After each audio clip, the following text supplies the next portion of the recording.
की final report. तो आज की अध्यक्षता हमारे मान्यवर धर्म प्रकाश भारती बौद्ध जी, संस्थापक अध्यक्ष जी वो कर रहे हैं। तो मैं उनसे अनुरोध करूंगा कि मुझे प्रोग्राम शुरू करने की अनुमति प्रदान करें।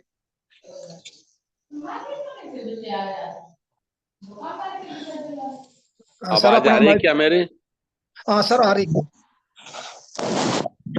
सभी संत गुरुओं को नमन करते हुए सम्मानित राष्ट्रीय बौद्ध महासभा धम्म सेवक संघ के सभी साथियों को मेरा सादर नमो बुधाय, जय भीम।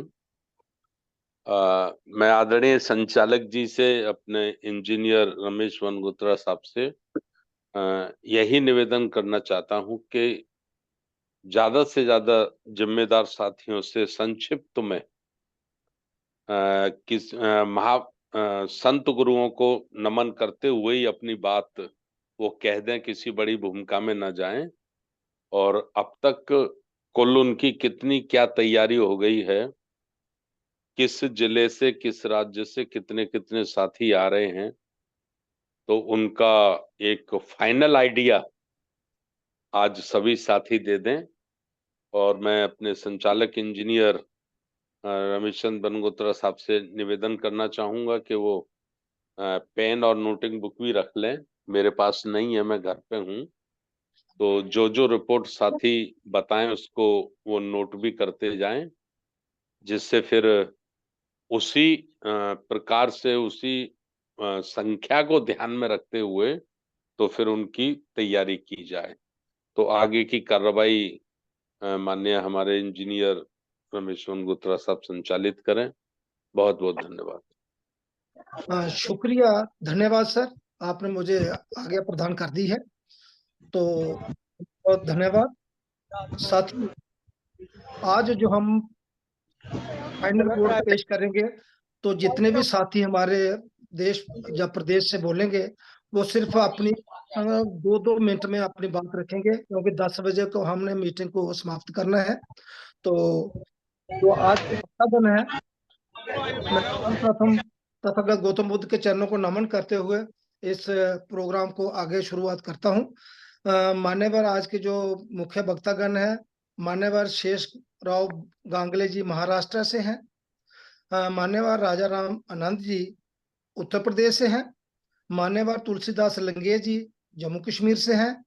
मान्यवर विजय बोध जी छत्तीसगढ़ से हैं। मान्यवर चरणदास प्रजापति जी मध्य प्रदेश से हैं। मान्यवर खेमचंद सोलंकी जी गुजरात से हैं। एडवोकेट सिद्धांत गौतम जी दिल्ली से हैं। मान्यवर राम प्रसाद बोध जी झारखंड से हैं। मान्यवर जोगिंदर नाथ सरकार जी पश्चिम बंगाल से हैं। मान्यवर शशिपाल ऋषिपाल कारवल जी चंडीगढ़ से हैं। मान्यवर जिंदर बख्ता जी उड़ीसा से हैं। और मान्यवर एडवोकेट तेजेंद्र कुमार बदन जी पंजाब से हैं। तो मैं सभी से यही विनती करूंगा कि वो सर अपने महापुरुषों को नमन करते हुए अपनी बात रखें और संक्षेप में रखें। तो सबसे पहले मैं मान्यवर एडवोकेट तेजेंद्र कुमार बदन जी जो पंजाब से हैं, वो अपनी बात रखेंगे कि कितने साथी वहां से आ रहे हैं, क्योंकि ये फाइनल रिपोर्ट है। तो अपनी प्लीज अपना माइक अनम्यूट करें और अपनी बात रखें।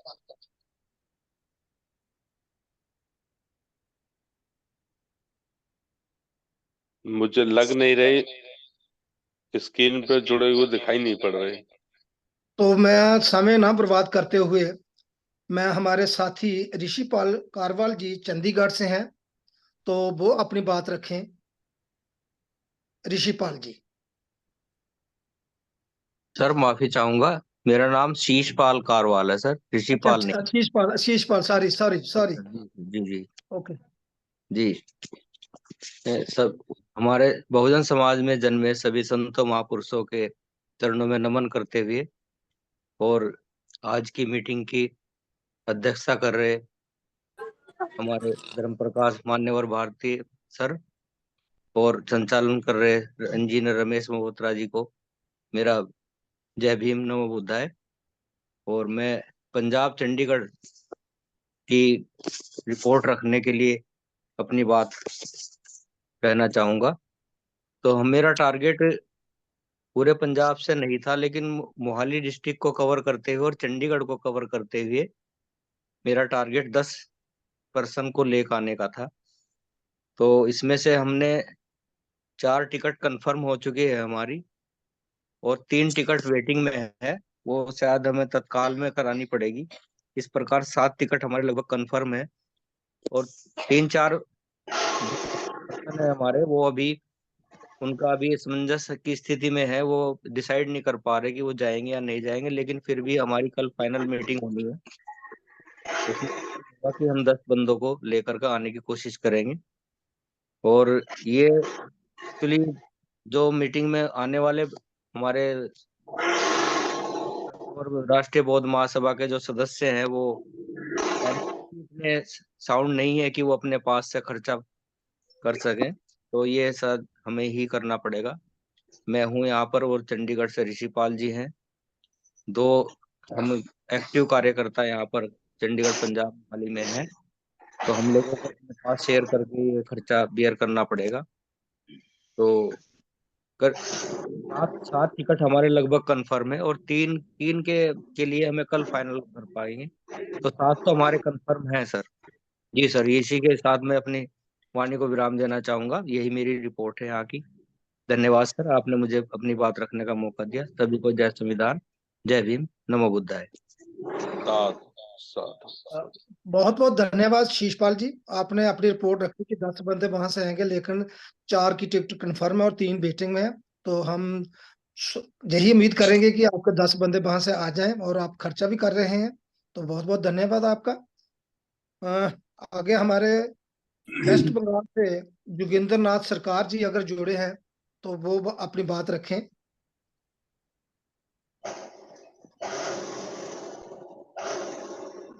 हेलो, जोगिंदर नाथ सरकार जी जुड़े हैं?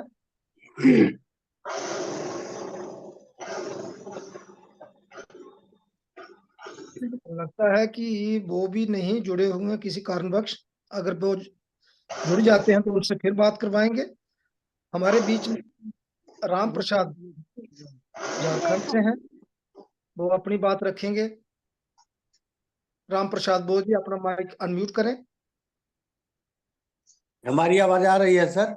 जी जी, पुनः संत गुरु को नमन करते हुए आज के मीटिंग के अध्यक्ष जी और सारे देश से जुड़े साथी को नमो बुद्धाय, जय भीम। झारखंड से जो रिपोर्ट है वो 5 टिकट कंफर्म है और 7 वेटिंग में है, यानी टोटल 12 लोगों की आने की है। वहाँ हम लोग टोटल 12 आएंगे। उसमें हो सकता है 1-2 बढ़ भी सकते हैं, अभी लोगों से बात चल रही है, लेकिन 12 कंफर्म है अभी तक। यही हमारा झारखंड का रिपोर्ट है। नमो बुद्धाय, जय भीम। थैंक यू राम प्रसाद जी, आपने बड़ी 2 मिनट में ही अपनी बात रख दी है। तो थैंक यू कि आपके 12 बंदे आ रहे हैं। तो आगे हमारे बीच में सिद्धांत गौतम जी दिल्ली से अगर वो जुड़े हुए हैं तो वो अपनी बात रखें और अपना माइक पहले अनम्यूट करें।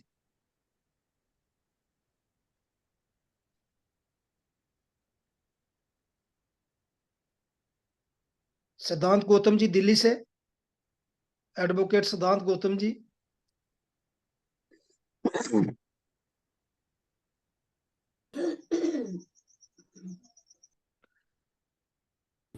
लगता वो भी नहीं जुड़े हुए हैं। तो मैं, हमारे एक वक्ता थे अर्जुन मानव जय भीम। और आपका हाँ थैंक हाँ, you sir, thank you sir. Very good very good very good. माननीय राष्ट्रीय अध्यक्ष जी, सभी महापुरुषों को नमन करते हुए, और हमारे परम आदरणीय राष्ट्रीय अध्यक्ष जी, राष्ट्रीय बौद्ध महासभा, और हमारे माननीय संचालक जी, और उपस्थित हमारे सभी सम्मानित साथियों को नमो बुद्धाय, जय भीम। मान्यवर, मेरी अभी प्रभारी जी से बात हुई थी कुछ देर पहले ही, और उन्होंने कहा कि हमारी 2 गाड़ियां आएंगी, 5 लोग उनकी गाड़ी में होंगे और 5 लोग मेरी गाड़ी में होंगे। और माननीय उपासक साहब से कल फोन पे बात हो रही थी, तो अधूरी बात हुई, शायद वो भी कुछ कह तो रहे थे आने के लिए। और बाकी अभी तक तो ये 10 लोग तो कंफर्म मान के चलिए। चलिए। Thank you sir. जी थैंक यू सर, बहुत बहुत जी शुक्रिया। जी तो मानव जी, नमो बुद्धाय जय भीम। तो अब हमारे बीच में एक वक्ता थे राजेंद्र वक्ता जी उड़ीसा से, वो नहीं जुड़ पाएंगे, लेकिन मैं गुजारिश करूंगा हमारे माननीय तांडी साहब जुड़ो। से, वो उड़ीसा की बात, नपलेश्वर तांडी जी उड़ीसा से बात रखेंगे। अपना माइक अनम्यूट करें।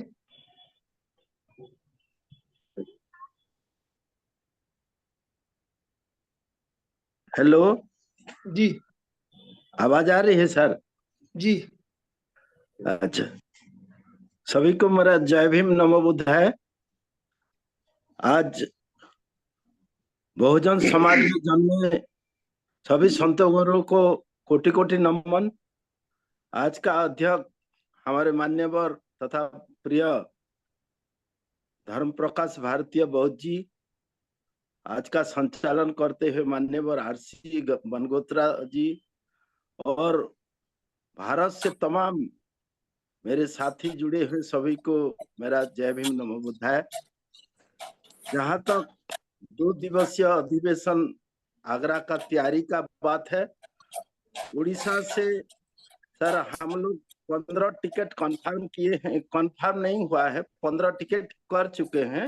उसमें से 5 टिकट अभी तक कंफर्म हुआ है और 10 टिकट अभी वेटिंग में है, जिसका वेटिंग 67, 68, 69 ऐसा चल रहा है सर। हम लोग देख रहे हैं 15 तारीख तक जब कंफर्म नहीं होगा तो तत्काल में जाने के लिए तैयार करेंगे। और जहां तक का बात है, हेलो, हाँ जी, कंटिन्यू प्लीज। 8 डिस्ट्रिक्ट से 2-2 साथी डीएसएस का आ रहे हैं, लेकिन वही प्रॉब्लम है सर, टिकट रिजर्वेशन का। और हम लोग और भी कोशिश कर रहे हैं कि जैसा करके भी 20 को लेने के लिए, लेकिन मान लीजिए इतना दूर जनरल में जाने से लड़का लोग भी थोड़ा ये कर रहे हैं, लेकिन 15 साथी तो कंफर्म है मेरे। जहाँ जितना दूर ये रिपोर्ट मिला है 15 युवा साथी हम लोग पहुंचेंगे सर, नो डाउट। और लास्ट टाइम हम लोग तो उड़ीसा से 50 आदमी गए थे। क्या है कि फर्स्ट कॉन्फ्रेंस था, सेकंड टाइम ये कुछ साथी लोग नहीं जा पा रहे हैं, कुछ साथी लोग आउट ऑफ स्टेट में भी गए हैं काम करने के लिए, छोटा मोटा काम करने के लिए, इसलिए थोड़ा दिक्कत हो रहा है। जो भी टिकट काटे हैं हम लोग का स्टेट कमेटी का सहायता से काटे हैं, इसलिए जो भी लड़का जा रहा है वो बेकार है, शिक्षित है लेकिन बेकार है सर, इसलिए हम लोग सहायता करके उन लोग को भेज रहे हैं। लेकिन उड़ीसा से सर 15 तो कंफर्म है। ये मेरा उड़ीसा से रिपोर्ट। जय भीम नमो बुद्धाय। थैंक यू नपलेश्वर बोध जी, आपने उड़ीसा की बात रखी कि वहां से 15 बंदे आएंगे, तो उड़ीसा तो सबसे आगे रहता था। चलो इस बार 15 ही आ रहे हैं, तो बहुत बहुत धन्यवाद। अब हमारे बीच में मान्यवर हेमचंद सोलंकी जी गुजरात से हैं, तो मैं उनसे आग्रह करूंगा कि वो गुजरात की एक रिपोर्ट रखें। जय भीम नमो बुद्धाय सर। जय भीम। आवाज आ रही है सर? जी सर। महाकारुणी तथागत गौतम बुद्ध को नमन करते हुए, बोधिसत्व बाबा साहेब अम्बेडकर को नमन करते हुए, आज की अध्यक्षता कर रहे मान्य आरबीएम के संस्थापक पूर्व एमएलसी मान्य धर्म प्रकाश भारती साहब को नमन करते हुए, और आज का संचालन कर रहे मान्य इंजीनियर रमेश चंद्र बनगोत्रा जी, आज की जूम मीटिंग में जुड़े सभी उपासक उपासिकाओं को मेरा जय भीम नमो बुद्धाय। आज का विषय है आगरा में हो जाने रहा है धम्म सेवक संघ का 2 दिन का 17 और 18 तारीख का जो फाइनल रिपोर्ट है। इसमें गुजरात से हम 7 लोग आ रहे हैं और हमने होटल आगरा महल में हमारा रूम भी बुक करवा दिया है 7 लोगों का। और 17 तारीख को सुबह में 8 बजे हम होटल पर आ जाएंगे और कार्यक्रम में जुड़ जाएंगे। और दूसरा है कि जो ये 2 दिन का कार्यक्रम है इसमें हमारा पूरा साथ और सहकार और जो सहयोग होगा ये पूरा होगा। बस इतना कह के मैं मेरी वाणी को विराम देता हूँ। जय भीम, नमो बुद्धाय। बहुत बहुत धन्यवाद सर, आपने पूरा होटल भी बुक करवा लिए हैं और 7 बंदे वहां से आ रहे हैं, धन्यवाद। तो अब मैं आगे हमारे बीच में मान्यवर चरणदास प्रजापति जी मध्य प्रदेश से हैं, तो मैं उनसे विनती करूंगा कि वो अपनी बात रखें।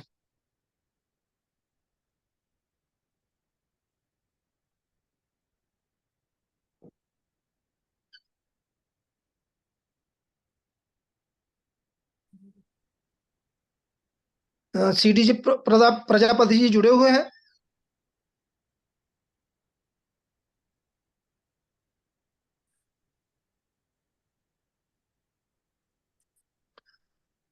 तो हमारे मध्य प्रदेश से ही हमारे सहायक आचार्य एलपी अमृत बोध जी हैं, अगर उनको जानकारी है तो वो तो रिपोर्ट पेश करें।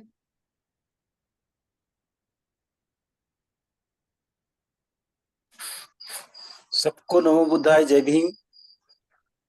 सभी महापुरुषों को सादर नमन करते हुए हमारी संस्था के संस्थापक अध्यक्ष उनको भी सादर नमन करता हूं। और चूंकि आज के इस वेबिनार के वो अध्यक्ष भी हैं, अध्यक्षता को नमन करता हूं।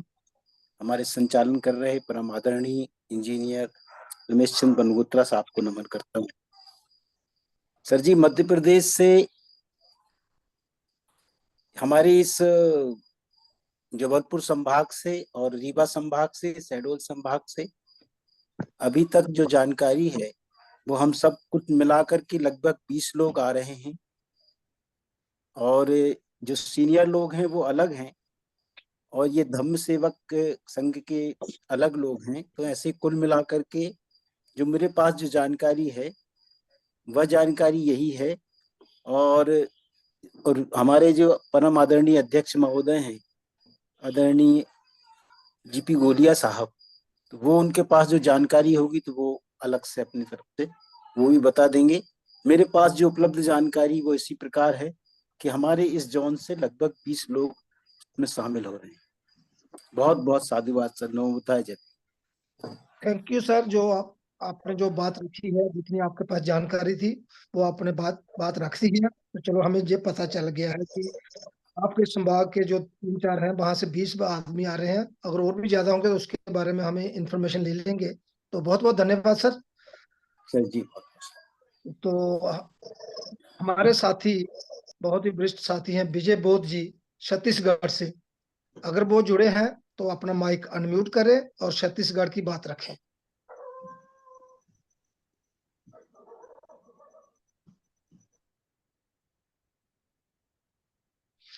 मेरी आईटी सेल से भी विनती है कि अगर वो जुड़े हैं तो उनको क्या फोन भी किया था कि नहीं किया था, अगर जुड़े हैं तो मुझे बताएं।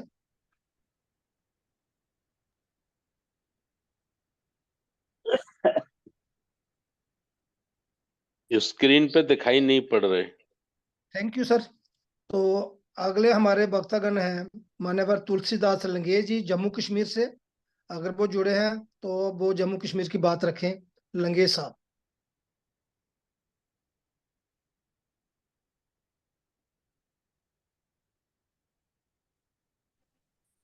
लगता है वो भी नहीं जुड़े हैं।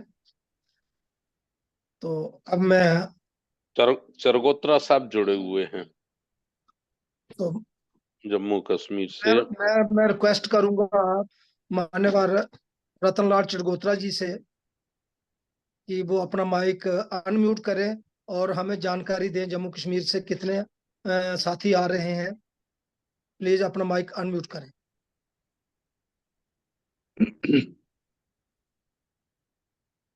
हेलो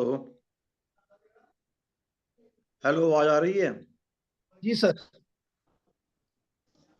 भगवान बुद्ध के चरणों में नमन करते हुए और आज इस वेबिनार में हमारी अध्यक्षता करते हुए धर्म प्रकाश भारती जी, बाकी समस्त लोग जो जुड़े हुए हैं सबको सादर जय भीम नमो बुद्धाय।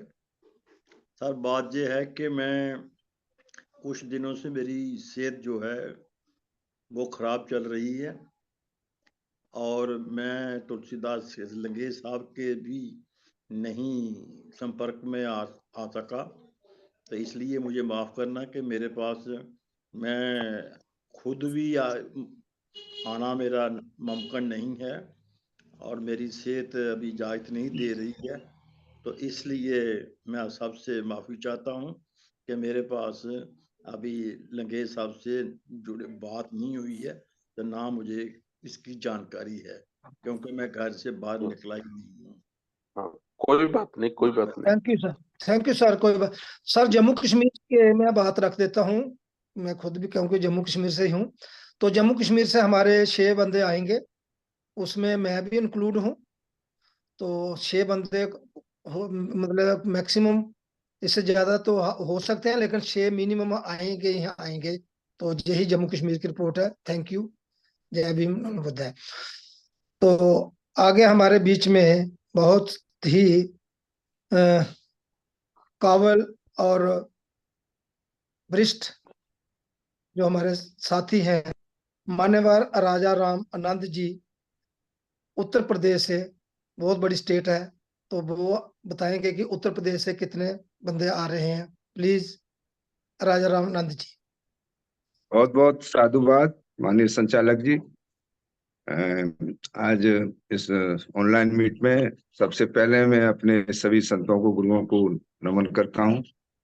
आज के अध्यक्ष राष्ट्रीय बौद्ध महासभा के फाउंडर माननीय धर्म प्रकाश भारती जी, जैसा कि हम लोग समझ रहे हैं कि ये कार्यक्रम राष्ट्रीय धम्म सेवक संघ का जो द्वितीय अधिवेशन है वो उत्तर प्रदेश में है, तो हम लोग अपनी जिम्मेदारी को महसूस करते हुए जो भी हमारा उत्तर प्रदेश का एरिया तैयार है, तो उसी के बल पर अभी तक हमारे पास जो कंफर्म संभावना है वो 40 और 45 के आसपास है।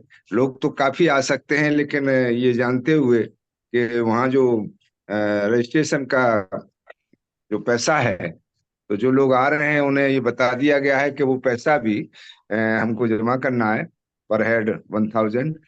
तो इसलिए थोड़ी संख्या 40 के आसपास में मानता हूँ, जिसमें 3 आदमी हमारे कानपुर से हैं, 5 आदमी हमीरपुर से हैं, हमारे प्रजापति जी भी शायद जुड़े हुए हैं, मैं गलत नहीं हूँ तो वो टोक देंगे, और 5 आदमियों के टिकट ललितपुर से करा दिए गए हैं। बाकी जो है हाथरस से अपनी गाड़ी से आएंगे, कासगंज से 3 आदमी होंगे, 4 अलीगढ़ से होंगे, 5 भी हो सकते हैं। बरेली से बाराबंकी से 7 की सूचना है कि वो ट्रेन से आएंगे, लेकिन सुबह मॉर्निंग में 17 को पहुंचेंगे। और बरेली से भाई हमारे जो सुशील कुमार निगम जी हैं वो इसमें ऑनलाइन जुड़े हुए हैं, अगर उनको ज्यादा सही जानकारी हो तो वो बता देंगे। मेरे पास अभी तक 8 और 10 के बीच में जो माननीय हमारे जगदीश प्रसाद बाबूजी हैं, तो उन्होंने मुझे अवगत कराया है, और वो धम्म सेवक संघ के ही लोग होंगे। 2 एक आध आदमी मतलब कोई सीनियर हो सकता है उनके साथ, अदरवाइज तो वो सब ड्रेस में। तो ये 40 संख्या हो जाती है, तो 40 प्लस मैं मान के चल रहा हूँ कि 50-45 तक यही यहाँ उत्तर प्रदेश की अपडेट है इस वक्त, बिल्कुल फाइनल वाली।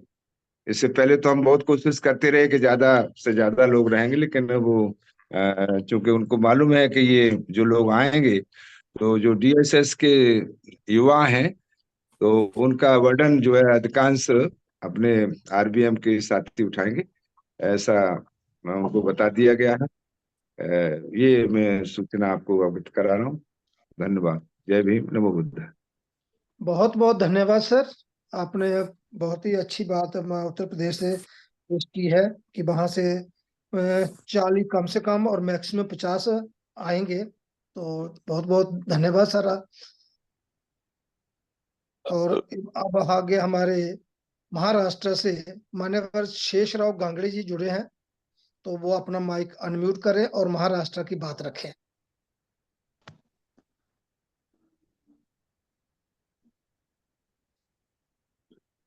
घांगड़े साहब भी नजर आ नहीं रहे स्क्रीन पे कहीं। तो मैं छत्तीसगढ़ से हमारे बीच में मुझे जो इतला मिली है कि हमारे बीच में आशाराम भास्कर जी जुड़े हैं, तो प्लीज वो छत्तीसगढ़ की रिपोर्ट पेश करें कि कितने वहां से दम सेवक संघ के साथी आ रहे हैं। के सागर तथागत गौतम बुद्ध एवं समय समय में जन्मे संत महापुरुषों को नमन करते हुए आज के जूम संचालक महोदय, अध्यक्ष महोदय एवं अध्यक्ष सभी हुए सभी साथी, सभी को मेरा नमो बुद्धाय जय भीम। साथियों, नमो बुद्धाय। छत्तीसगढ़ से हम 7 लोग जो मेरे को जानकारी है वो आ रहे हैं, और उसमें टिकट तो फिलहाल नहीं हो पाया है क्योंकि वेटिंग चल रहा था, तो उसमें तत्काल में कराया जाएगा, लेकिन 7 लोग तो निश्चित रूप से पहुंच रहे हैं, जिसमें से हम साहू जी, ओबरे सर और 2-3 आदमी और 2 और जो है जांगड़े सर के यहाँ से पहुंच रहे हैं। तो इतना तत्काल में करा के हम जरूर पहुंचेंगे और वहां पहुंच करके 8 बजे कार्यक्रम में सम्मिलित हो जाएंगे और पूरा सहयोग रहेगा। हम अच्छी पूरी तरह से सहयोग करने की कोशिश करेंगे। इतना ही कहकर मैं अपनी वाणी को विराम देता हूँ। नमो बुद्धाय, जय भीम, जय भारत, जय संविधान। साधु साधु साधु। बहुत बहुत धन्यवाद आशाराम भास्कर जी। आपने बता दिया कि छत्तीसगढ़ से 7 बंदे किसी भी हालत में वहां पहुंच जाएंगे, चाहे वो वेटिंग में है ले इस वक्त या जैसे भी है, तो 7 बंदे वहां से आ रहे हैं। तो बहुत बहुत धन्यवाद। अब मेरे जितने भी साथी वक्तागण थे उनका नाम तो अब खत्म हो चुका है। अगर एडवोकेट तेजेंद्र कुमार बदन जी जुड़े हैं तो मैं उनका एक बार फिर अनाउंस करता हूं कि अगर वो जुड़े हैं तो वो अपना माइक अनम्यूट करें और अपनी पंजाब की रिपोर्ट पेश करें।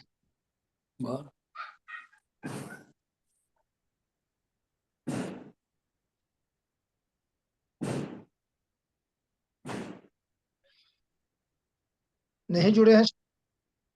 ये इंजीनियर साहब भोपाल से अशोक बौद्ध जुड़े हुए हैं।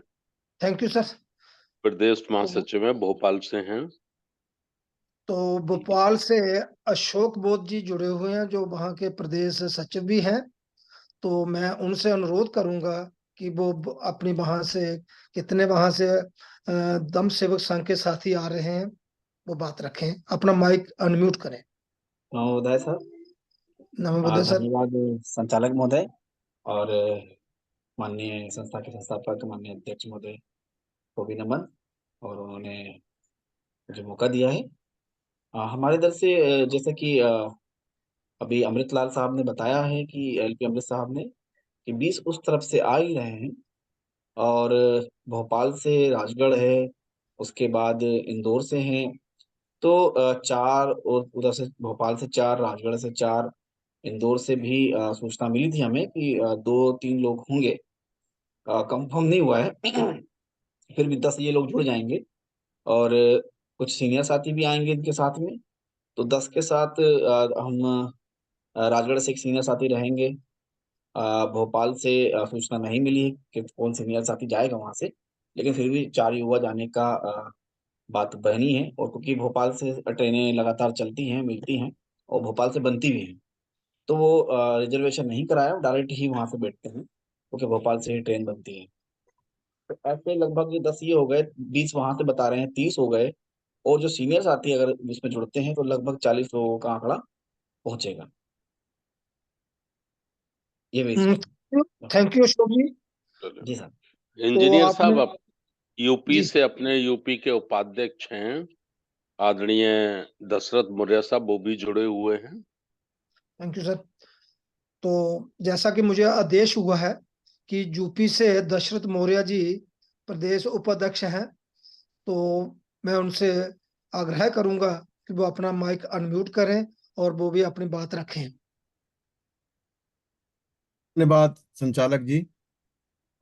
सर्वप्रथम करुणा के सागर तथागत गौतम बुद्ध जी तथा बाबा साहब डॉक्टर भीमराव अंबेडकर एवं बहुजन समाज में जन्मे सभी संत गुरु महापुरुषों के चरणों में श्रद्धा सुमन अर्पित करते हुए इस आज के जूम मीटिंग में मौजूद हमारे राष्ट्रीय बौद्ध महासभा के संस्थापक अध्यक्ष माननीय धर्म प्रकाश भारती जी तथा कार्यवाहक राष्ट्रीय अध्यक्ष माननीय बादल सिंह बौद्ध जी, उत्तर प्रदेश के अध्यक्ष माननीय राजा राम आनंद जी तथा इस जूम मीटिंग में जुड़े हुए देश के सभी प्रदेशों के सभी साथियों को नमो बुद्धाय, जय भीम। जैसा कि 17-18 तारीख में आगरा में कार्यक्रम आयोजित है, उसके लिए पूरे प्रदेश से, जैसा कि हमारे प्रदेश की रिपोर्ट हमारे राष्ट्र प्रदेश अध्यक्ष जी ने रखा है, तो हमारे जैसा कि पूर्वांचल में बड़ा प्रदेश है, तो पूर्वांचल की तरफ जो है बाबूजी राजा राम आनंद जी कम इधर ऊपर पाते हैं, तो मैं देखता हूँ। तो हमारे दो मंडलों में राष्ट्रीय बौद्ध महासभा का इधर पूर्वांचल में जो है गठन और वहां पर पहुंचने के लिए लोगों को तैयार किया गया है। एक तो अयोध्या मंडल और एक आजमगढ़ मंडल। तो अयोध्या मंडल में खास कर करके बाराबंकी समझ लीजिए, तो बाराबंकी से 8 लोग और आजमगढ़ मंडल से 4 लोगों के जो है कुल 12 लोग यहाँ से पहुंचने के लिए जो है तैयार हुए हैं। और हम सभी लोग ट्रेन से आएंगे। 16 तारीख की रात में पहुंचने का प्रोग्राम बना है और रात में कहीं रुक कर करके सुबह जो है तैयार होकर कार्यक्रम में सम्मिलित होंगे। तो और जैसा कि बाबूजी ने बताया, आने के लिए तो और लोग भी हो जाते, लेकिन अब ये है कि राष्ट्रीय बौद्ध महासभा के लोग ही जिन लोगों को लाया जा रहा है उन लोगों के आने जाने का सारी व्यवस्थाएं कर रहे हैं। तो फिलहाल ये 12 लोग हमारे जो है अयोध्या मंडल और आजमगढ़ मंडल से आगरा पहुंचेंगे और बाकी और जो लोग तैयार होंगे तो उनसे बात कर करके फिर जो है देखा जाएगा, ज्यादा से ज्यादा संख्या में पहुंचाने का प्रयास किया जाएगा। इसी के साथ मैं अपनी वाणी को विराम देता हूं। सभी साथियों को नमो बुद्धाय, जय Bhim. Thank you Dashrath Maurya ji. Engineer साहब, जी सर। मध्य प्रदेश के अध्यक्ष डीपी गोलिया साहब जुड़ गए हैं। हाँ जी, और शेषराव भी जुड़ गए हैं सर। शेषराव जी जुड़ गए जी। तो जैसा कि मुझे आदेश भी मिला है कि मध्य प्रदेश के हमारे जो अध्यक्ष जी हैं इंजीनियर डीपी गोलिया जी, तो वो इस वक्त मुझे स्क्रीन पर दिखाई दे रहे हैं। तो मैं उनसे रिक्वेस्ट करूंगा कि वो अपना माइक अनम्यूट करें और अपनी बात करें। और वो हेलो जी सर। मैं विश्वगुरु तथागत गौतम बुद्ध के चरणों में नमन करता हूँ। बहुजन समाज में जन्मे सभी संतों गुरुओं की वंदना करते हुए हमारे राष्ट्रीय अध्यक्ष जी आदरणीय भारती साहब, आदरणीय बादल सिंह जी, सभी महासचिवगण, सभी हमारे आरबीएम के राष्ट्र के पदाधिकारी महोदय और आदरणीय संचालक जी, धन्यवाद। आपने मुझे बोलने का मौका दिया और मेरे फेस को संज्ञान में लिया। मैं पिछली मीटिंग में अध्यक्षता करते हुए वंचित रह गया क्योंकि मैं बस में यात्रा कर रहा था और बाद में पावर भी फेल हो गया। बहुत सारी बातें उस दिन करना था और आज मैं ग्वालियर में हूँ। कल एक मीटिंग है यहाँ पे तो महोदय, जो 17 और 18 मार्च को धम्म सेवक संघ का जो हमारा प्रशिक्षण है, एक दिन का प्रशिक्षण है और एक दिन की मीटिंग है, ऐसी जानकारी मुझे मिली है अभी व्हाट्सएप से। जी। तो हम लोग मेरी प्रस्तावना के अनुसार 100 मेंबर्स मध्य प्रदेश से तो लाएंगे ही लाएंगे और युवा लाने की कोशिश करेंगे, लेकिन हमारे कुछ साथी, सीनियर साथी भी आएंगे साथ में, है ना, जो कि जानना चाहते हैं और कुछ सीखना चाहते हैं, तो वो आएंगे। मैंने अपना टिकट रिजर्वेशन करवा दिया है, मैंने शशि मैडम को भेज भी दिया है सूचना। हमारे यहाँ ज्यादा कर्मचारी लोग इसलिए नहीं आ पाएंगे क्योंकि परीक्षा का समय है बच्चों का, चुनाव आचार संहिता लगने वाली है। उस दिन में बात जो कहने वाला था, एक तो ये थी कि कहीं 13 तारीख को जो सूचना है कि चुनाव आयोग की आचार संहिता लागू हो जाएगी, इस बात को हमें मद्देनजर रखना चाहिए कि 13 तारीख को मार्च में चुनाव की अधिसूचना जारी होगी या इसके आगे पीछे होगी, लेकिन फिर भी 13 से लेकर 17 के बीच में 4-5 दिन का गैप है, हो सकता है कभी भी हो सकती है, ऐसा मेरा अनुमान है। तो इस पर हमें गौर करना है। दूसरी बात जो मुद्दे की ये है कि हमारे जो नए साथी और युवा साथी आएंगे, वो वास्तव में इस समय बेरोजगारी का दौर चल रहा है और हमारे बेरोजगार लोग ही काफी पीड़ित भी हैं और उनके पास ड्रेस के, आने जाने के और वहाँ जो फंड है 1,000 रुपया, वो जमा करने का मतलब ये है कि करीब 3,500 4,000 रुपया उस व्यक्ति को भुगतना पड़ता है, भुगतना पड़ेगा। अब रहा सवाल सीनियर साथियों का। सीनियर साथियों का अब ये मैं झूठी वो ही कहूंगा कि दिलासा दूंगा, नहीं देना चाहता हूं दिलासा, कि सभी लोग, हमारे सीनियर साथी भी 1 आदमी, 2 आदमी, 3 आदमी का पैसा खर्च उठा लेंगे, पर इतना सभी को, जैसे मैंने 100 आदमी का वादा किया है, तो 100 आदमी का मतलब है कि 100 इंटू 40, 4,000, इकाई, ढाई, सैकड़ा, 1,000, 10,000, है ना, 40,000 रुपया। तो थोड़ा सा ये थोड़ा टिपिकल लग रहा है, लेकिन हम लोग प्रयास पूरा करेंगे। और बाकी की बात यह है कि जो भी खर्चा होगा पूरा का पूरा हम लोग केंद्र पर नहीं डालेंगे, ऐसा हम राय मशवरा करके और अपना कुछ अंशदान अधिक बढ़ा कर देंगे, ऐसी मेरा विचार है। और थोड़ा बहुत अब यदि कुछ कम पड़ता है तो मैं माननीय राष्ट्रीय अध्यक्ष मोदी जी से निवेदन करता हूं कि मध्य प्रदेश थोड़ा गरीब राज्य है, उत्साही लोग ज्यादा हैं, आने को तो बहुत तैयार है। मैं लगातार कटनी, टीकमगढ़, सागर, आज कल दतिया जिले में काफी लोगों से कैनवासिंग किया है और लोग आएंगे। कल भी 100 लोगों की हमारी मीटिंग है, 100 बच्चों की मीटिंग है कल थरेट जिला दतिया में, तो वहां से भी लड़के आएंगे, ऐसा अनुमान है। तो मेरे 100 आदमी का टारगेट तो आसानी से हो जाएगा। ज्यादा भी होगा तो जो सीनियर साथी आएंगे वो अपना तो देंगे ही देंगे, लेकिन उन लोगों का भी थोड़ा थोड़ा हम एडजस्ट कर पाएंगे, पूरा पैसा नहीं दे पाएंगे। तो यही मेरा अनुरोध है। और पूरी सूची हमारे पास मध्य प्रदेश की आई नहीं है, लेकिन सभी लोग जगह जगह सूचना दे रहे हैं कि हम लोग जाएंगे जाएंगे। 100 लोग हमारे मध्य प्रदेश से आएंगे। मैं इतना ही निवेदन करता हूँ। जय भीम, वो बताए। साधु साधु। बहुत बहुत धन्यवाद इंजीनियर डीपी गोली जी, आपने पूरे ही विस्तार से बात रखी है और जो कुछ डिफिकल्टियां भी बताई हैं, तो मुझे लगता है कि हमारे अध्यक्ष जी भी वो सुन रहे हैं, वो उन्होंने नोट कर ली है, तो उसका रिप्लाई भी वो देंगे। तो ठीक है, आपने पूरी बात रखी कि 100 बंदे वहां से आएंगे, लेकिन कुछ डिफिकल्टी भी हैं, तो धन्यवाद। तो मैं आगे, हमारे बीच में महाराष्ट्र से शेषराव गांगले जी मुझे स्क्रीन पर दिखाई दे रहे हैं, तो मैं उनसे रिक्वेस्ट करूंगा कि वो अपना माइक अनम्यूट करें और महाराष्ट्र की बात रखें।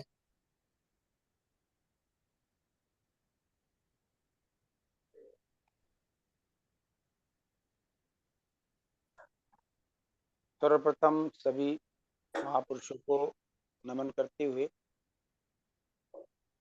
आज के इस जूम मीटिंग के अध्यक्ष, संचालन करता हमारे मित्र इंजीनियर गंगोत्रा साहब, जिसमें कुछ नहीं, पेन है, रख लो। और जिम्मेदार साथी पूरे भारत देश से जुड़े हुए हैं, अपने अपने राज्यों का रिपोर्टिंग दे रहे हैं कि क्योंकि नजदीक अभी दिन तो एक सप्ताह बचा हुआ है, और अभी गोलिया साहब ने बताया कि कुछ आचार संहिता भी लगने की कोशिश हो रही है। तो आचार संहिता लगेगी, वो अपना काम करेंगे, हम अपना काम कर रहे हैं, और पॉलिटिकल कोई हमारी संगठनात्मक ऐसा कुछ, जैसे पहले हम अपने पार्टी के बारे में कुछ पूरे देश भर में क्या करते थे, ऐसा है नहीं। फिर भी कुछ बातों का ध्यान तो जरूर रखेंगे कि हमारे अध्यक्ष जी पूरे अनुभवी है सारी बातों से। और रही बात महाराष्ट्र के कुछ लोग आने का, तो हमारा जो डिब्बा है मान्य और साहब के कहने के हिसाब से महाराष्ट्र के गाड़ी का लास्ट डिब्बा है, तो उस डिब्बे में जितने बैठेंगे उतने मैं जरूर लाने की कोशिश करूंगा।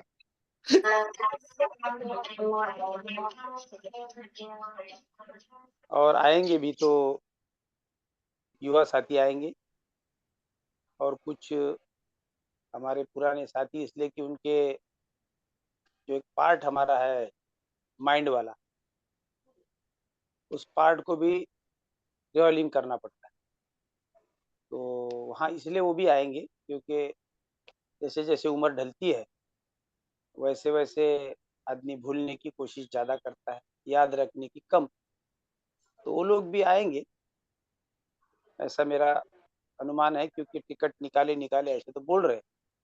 जिस दिन मैं आगरा के स्टेशन पे सबको देखूंगा तब मुझे लगेगा कि इतने आए हैं, लेकिन कुछ साथियों का रिजर्वेशन हुआ है तो उतना मैं शशि मैडम को भेज दिया, और 2-3 साथी ऐसे बता रहे थे कि हमारा कुछ एडजस्टमेंट का प्रॉब्लम है, तो हमने बोला भाई हम भी पेंशन वाले हैं, फिर भी पगार वाले थे तो पूरा पेमेंट दिया करते थे, अभी पेंशन वाले हैं तो कुछ तो देंगे जरूर, क्योंकि हमें पे बैक टू सोसाइटी वो सिखाया है, कुछ जरूर करेंगे, हम अपना भी करेंगे, और कुछ जो साथी आने वाले हैं जिनका नहीं हो सकता उनका भी करेंगे, तो हिल मिल के सारी बातें हो जाती है, ऐसा कुछ नहीं, डरने की कोई ऐसी बात नहीं है।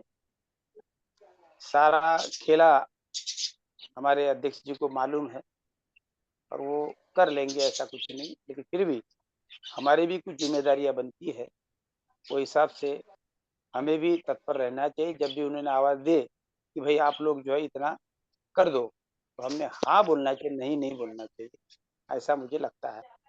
तो जैसे भी महाराष्ट्र से जितने लोग आएंगे तो आगरा स्टेशन के ऊपर जब उतरेंगे सुबह तो मैं गिनती कर लूंगा, लेकिन फिर भी मैंने 10 लोगों का तो हमारे अध्यक्ष जी ने भी, बड़ोनी जी ने रिपोर्ट भी मैडम को दे दिया है, और मैं तो देखूंगा कि उसके बाद ही मैं समझ लूंगा कि कितने लोग आएंगे, क्योंकि मेरे पास जितने 5-6 लोगों की टिकट आई है वो उन लोगों का टिकट तो ये सब यंग है, उन लोगों का टिकट आया है तो मैं उन लोगों तो लेके आऊंगा, सवाल ही जब टिकट है तो। अब कुछ लोग करने वाले ऐसा चल रहा है, तो जब हो जाएगा तो वो भी रिपोर्ट में दे दूंगी, क्योंकि अभी बचा है 1 ही वीक, तो वो हिसाब से हमारे यहाँ से रिपोर्टिंग यही है। बाकी हमारा जो काम है वो एक एक जिले में ऐसा चल रहा है, लेकिन फिलहाल हमने 15 दिन से बंद रखा है। ये हमारा फोकस अभी अध्यक्ष जी हमारे नागपुर में आए थे, उन्होंने और कुछ सारी जिम्मेदारियां कुछ लोगों को दी है, और उसके ऊपर भी थोड़ा फोकस करना है। और यहाँ जब भी जितना लोग आएंगे तो मैं, मेरा ख्याल से जहाँ तक कि 10 लोगों का तो हम पकड़ ही लिए, इससे ज्यादा तो नहीं होगा, और उसमें जो भी न देने वाले होंगे उसको भी हम संभाल लेंगे। इतना ही मेरा महाराष्ट्र का रिपोर्ट है, और इसके साथ मैं अपने वाणी को विराम देता हूँ। जय भीम, नमो बुद्धाय। साधु साधु साधु। बहुत बहुत धन्यवाद सर, आपने महाराष्ट्र की पूरी बात रखी है, और साथ में यही बोला है कि गिनती आगरा के स्टेशन पर होगी, तो 10 तो बोल ही दी है, बाकी गिनती आगरा के स्टेशन पर होगी। धन्यवाद, बहुत बहुत धन्यवाद। तो अब तो सर सारे साथी बोल चुके हैं सर, आगे क्या मुझे दिशा निर्देश हैं? शेष कोई कुछ कहना चाहे तो?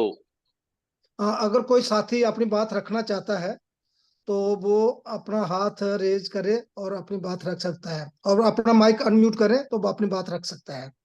कोई भी साथी अगर बोलना चाहता है, अपनी बात रखा जाता है, कोई भी रिजर्वेशन, कोई ऐसे ही अपनी तरफ से कोई राय देना चाहता है तो वो दे सकता है।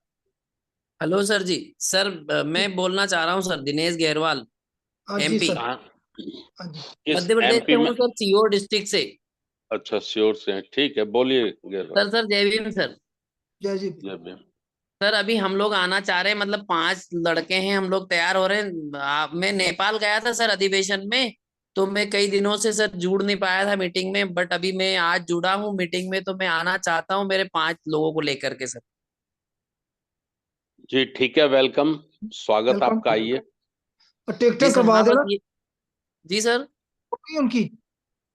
अभी सर रिजर्वेशन नहीं हुआ है, तो मैं बस आपसे पूछना चाह रहा हूँ क्या हम आ सकते हैं, तो हम रिजर्वेशन करवा लें sir. You are most welcome. जी जी जी जी सर। हाँ ठीक है, जी। करवा। बस सर इतना ही बोलना था मुझे sir. Thank you sir. Thank you. और कोई साथी बोलना चाहता है? सर राजेंद्र जाटव, हाँ सर दिल्ली से। प्लीज। नमो बुद्धाय, जय आप भीम सभी साथियों को। सर नाम आप ठीक। दिल्ली प्रदेश के संयोजक हैं माननीय राजेंद्र सिंह जाटव। हाँ जी। जी जाटव साहब, कहिए। सर मैं वैसे तो सिद्धांत जी से बोला था, मैंने कभी आप जरूर जुड़े, कि जुड़ नहीं पाते हैं, तो मैंने कहा कुछ रिपोर्ट आप ही भी दे दें, क्योंकि मैं सर पहले भूल गया, मैं सॉरी, माफी चाहूंगा। भगवान गौतम बुद्ध के चरणों में नमन करते हुए, बाबा साहब डॉक्टर भीमराव के चरणों में नमन करते हुए, और हमारे समाज में जन्मे सभी महापुरुषों को नमन करते हुए, इस जूम की मीटिंग में जुड़े अध्यक्षता कर रहे धर्म प्रकाश भारती जी को नमन, और रमेश परगोत्रा जी को भी नमन, और सभी साथी जितने जुड़े हैं उन सभी को जय भीम, नमो बुद्धाय। मैं सर अपनी रिपोर्ट थोड़ी सी और बढ़ा देता हूँ, दे देता हूँ कि सिद्धांत जी ने बता दिया कि हमारे करीब 10 साथी तो हम आएंगे ही, क्योंकि सर दिल्ली एक ऐसे स्टेट है कि जिसमें कोई भी अपने आप को बेरोजगार नहीं समझता। सब समझते हैं कि हम बहुत कमाते हैं और बहुत अच्छे रहते हैं, और उसी की वजह से हमारे जो यंग बॉयज है, यंग है, वो साथी जुड़ नहीं पा रहे हैं। हमने कोशिश तो हम करते ही रहते हैं, पर फिर भी आगे के लिए भी और करेंगे। तो हमारे हम 10 साथी तो कम से कम आएंगे ही सर। और हम अपनी तरफ से जो भी दिल्ली स्टेट की तरफ से थोड़ा कुछ 10-1 हजार रुपए हम वो भी जमा करेंगे वहाँ, और थैंक यू। अपने जो साथी आएंगे वो अपने अपने पैसे अलग से जमा करेंगे, जो भी हमें वहाँ देना है। और आ, एक एक रिक्वेस्ट और थी सर, कि जैसे आसपास के लोग आगरा के जाएंगे तो अपनी अपनी गाड़ियों से आएंगे, तो वहाँ की अगर लोकेशन डाल दी जाए तो बहुत अच्छा है, क्योंकि हम लोकेशन पे सीधा पहुंच जाएंगे, क्योंकि सुबह सीधा पहुंचेंगे, कि हम सुबह 4-5 बजे चलेंगे यहाँ से, तो वो बहुत अच्छा रहेगा। इस बात के लिए जय भीम, नमो बुद्ध। जी thank you sir. Thank you sir. बहुत बहुत आपने योगदान भी दिया 10,000 का, तो बहुत बहुत धन्यवाद सर। तो 10 आदमी भी आ रहे हैं, वो भी अपना खर्चा खुद उठाएंगे, तो बहुत बहुत धन्यवाद सर। आपको लोकेशन भी भेज दी जाएगी। धन्यवाद। ठीक है, जय भीम। अब मैं ज्यादा समय ना बर्बाद करते हुए, जो आज का जो सही हम फोकस करते हैं, वो हमारे राष्ट्रीय अध्यक्ष जी हैं, धर्म प्रकाश भारती जी हैं। तो मैं उनसे अब अनुरोध करूंगा कि वो अब इस मीटिंग को कंक्लूड करें और अपनी बात रखें। भारती साहब। पुनः एक बार सभी संत गुरुओं को नमन करते हुए संचालन कर रहे हमारे इंजीनियर बनगोत्रा साहब, और देश भर से जुड़े हुए सभी हमारे आदर के योग्य सम्मानित साथियों को मेरा सादर नमो बुद्धाय, जय भीम। रिपोर्ट लगभग सभी साथियों की आ गई है और नोट कर ली होगी इंजीनियर साहब ने, या सर मैं इसमें थोड़ा थोड़ा सा प्लीज मुझे सर, इसमें जो मध्य प्रदेश से 100 बंदे की लिस्ट है वो 100 आएंगे, और बाकी दूसरी स्टेटों से 115 बंदे बन रहे हैं। हाँ तो ठीक है, तो आप डीपी गोलिया साहब ने जो रिपोर्ट दी है उसी को लिखो, जी है सर। ना। जी। तो इसमें डीपी गोलिया साहब ने 100 कहा है, तो 100 लिखा है सर। 45 अपने माननीय राजाराम आनंद साहब ने उत्तर प्रदेश से, जी। है ना, तो 145 हो गए। और करीब 15 साथी झारखंड के। उन्होंने तो 12 बोले हैं सर। हाँ, 12 बोले उन्होंने, ठीक है, 12 ठीक है। तो ऐसे करके चलो, अब जो भी है, जैसे अभी बिहार छूट गया, अपना हाँ बाकी पश्चिम बंगाल छूट गया, है ना, जी तो सर। वो ठीक है। अब जिनका जो भी होगा, मैं 2-3 बातें खास बता दूं। एक तो कार्यक्रम पूरा बता दूं कि 17 मार्च रविवार का दिन है, और हम लोग 10 बजे से प्रशिक्षण शिविर शुरू करेंगे। और वो पूरे दिन का प्रशिक्षण जो रहेगा, माननीय इंजीनियर किशोर बौद्ध साहब का रहेगा, आचार्य साहब का, फुल टाइम। और ये जो कार्यक्रम का स्थान है, ये बुद्ध विहार चक्की पाट है, जहां 18 मार्च 1956 को बाबा साहब डॉक्टर अंबेडकर जी खुद चलकर पहुंचे थे, और उनके कर कमलों से तथागत गौतम बुद्ध की मूर्ति वहां स्थापित हुई थी। और एक विशेष बात और है कि यहाँ पर बाबा साहब अंबेडकर जी की अस्थियां भी रखी हैं। तो बहुत पवित्र ये स्थान है, दोनों दिन वहीं प्रोग्राम रहेगा। और चूंकि ये प्रोग्राम हम लोग जॉइंट करते हैं, पिछले 40 वर्षों से बुद्ध विहार प्रबंधन कमेटी ये प्रोग्राम करती है। तो वो एक दिन का करती है, 18 मार्च का। हम लोगों ने बाबा साहब की जो 18 मार्च 1956 का समाज को जो उन्होंने दिशा दिया है, और कुछ विशेष बातें जो कही हैं उन्होंने, अपने जीवन की अनमोल बातें, उनको हम रिपीट कर सकें, उनका संज्ञान ले सकें, और उस आधार पर हम लोग क्या करना है, कैसे करना है, ये बात कर सकें। तो उनकी स्मृति में, उनकी यादगार में ये प्रोग्राम रखने का निर्णय हम लोगों ने लिया है, पिछले वर्ष भी किया था। और विशेष जो आकर्षण है वो है कि आज के 10 वर्ष बाद भारत की धार्मिक शक्ति यानी कि बुद्ध धम्म, राजनीतिक शक्ति यानी कि हुकूमत पर नियंत्रण, सामाजिक शक्ति यानी कि जातिवाद को खत्म करके मानवतावादी समाज का निर्माण करना, और आर्थिक शक्ति अर्थात आर्थिक रूप से भी इस देश के SC ST OBC के लोग संपन्न हो सकें, बराबरी के मुकाबले पर खड़े हो सकें। तो आज के 10 वर्ष बाद इन चारों दिशाओं में कौन लीड करेगा, कौन नेतृत्व करेगा, ये बड़ी समस्या है। क्योंकि हम जितने लोग भी सक्रिय हैं, वो लगभग 60+ यानी 60 वर्ष की उम्र से ज्यादा के लोग पूरे देश में मुझे नजर आते हैं। तो 10 वर्षों के अंतर में ये बहुत सारे लोग नहीं रहेंगे। कुदरत का नियम है, प्रकृति का नियम है, उसे कोई मिटा नहीं सकता। और अगर कुछ लोग रहेंगे भी, तो उनके हाथ पैरों में इतनी जान नहीं होगी, इतनी ताकत नहीं होगी कि वो इस सामाजिक, आर्थिक और धार्मिक आंदोलन को तेजी से ले जा सकें। तो उनका धम्म सेवक संघ का जो उद्देश्य है, वो उद्देश्य ये है कि अगले 10 वर्षों के बाद इस देश को दिशा देने का काम, लीडरशिप देने का काम धम्म सेवक संघ के द्वारा जिन भी युवाओं को तैयार किया जाएगा, ये जिम्मेवारी उनके कंधों पे होगी। तो इसलिए उनको बड़े पैमाने में हम लोगों को फोकस करके काम करना है। तो ये बुद्ध विहार चक्की पाट रहेगा। रहने की व्यवस्था, बालूगंज पर कई सारे होटल हैं और बहुत सस्ते होटल हैं। 400-500 रुपए में वो लोग रूम दे देते हैं, और 2-3 लोग उसमें रुक सकते हैं आराम से। तो उनके कार्ड व्हाट्सएप के माध्यम से सभी ग्रुपों में भेज दिए गए हैं कि आप सीधा सीधा बात कर लो। पिछले वर्ष ये हुआ था कि वो होटल हमने ही बुक कराए थे, और उसमें बड़े पैमाने पे होटल के लोगों ने बेईमानी की हमारे साथ। मतलब रिपोर्ट ये थी कि उनके यहाँ हमारे 40 लोग रुके हैं, जो संगठन के साथियों ने रिपोर्ट दी। और उन्होंने रिपोर्ट दी कि किसी ने दी साहब हमारे यहाँ 55 लोग रुके हैं, किसी ने कहा हमारे यहाँ 60 लोग रुके हैं, है ना। तो चलिए हमने सबका पेमेंट कर दिया था। हमने कहा 10, 20, 50 हजार में हमको बदनामी का ठप्पा अपने सर पे नहीं लेना। तो इस बार हमने फिर ये सोचा कि वो साथी लोग स्वयं बात कर लेंगे, और बात करके जब वो जाएंगे तो अपनी एंट्री कराएंगे रजिस्टर में, और अपना जब छोड़ेंगे वहां से चेकआउट करेंगे तो उनका पेमेंट करेंगे। तो इससे होटल के जो मैनेजर मालिक लोग हैं उन्हें बेईमानी करने का मौका नहीं मिलेगा।